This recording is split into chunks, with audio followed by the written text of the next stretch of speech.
بسم الله الرحمن الرحيم وأنكحوا الأيام منكم والصالحين من عبادكم وإمائكم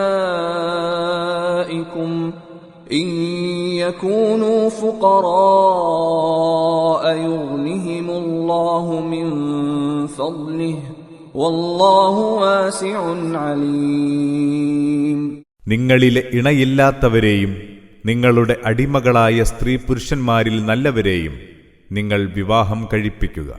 അവരിപ്പോൾ ദരിദ്രരാണെങ്കിൽ അല്ലാഹു തന്റെ ഔദാര്യത്താൽ അവർക്ക് ഐശ്വര്യമേകും.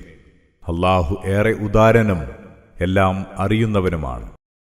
وَلْيَسْتَعْفِفِ الَّذِينَ لَا يَجِدُونَ نِكَاحًا حَتَّى يُغْنِيَهُمُ اللَّهُ مِنْ فَضْلِهِ وَالَّذِينَ يَبْتَغُونَ الْكِتَابَ مِمَّا مَلَكَتْ أَيْمَانُكُمْ فَكَاتِبُوهُمْ إِنْ عَلِمْتُمْ فِيهِمْ خَيْرًا وَآتُوهُمْ مِمَّا لِلَّهِ الَّذِي آتاكم ولا تكرهوا فتياتكم على البغاء إن أردنا تحصنا لتبتغوا عرض الحياة الدنيا ومن يكرههن فإن الله من بعد إكراههن غفور رحيم.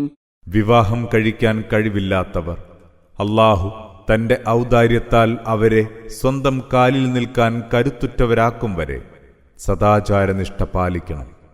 നിങ്ങളുടെ അടിമകളിൽ മോചനക്കരാറിലേർപ്പെടാൻ ആഗ്രഹിക്കുന്നവരുമായി നിങ്ങൾ മോചനക്കരാറുണ്ടാക്കുക.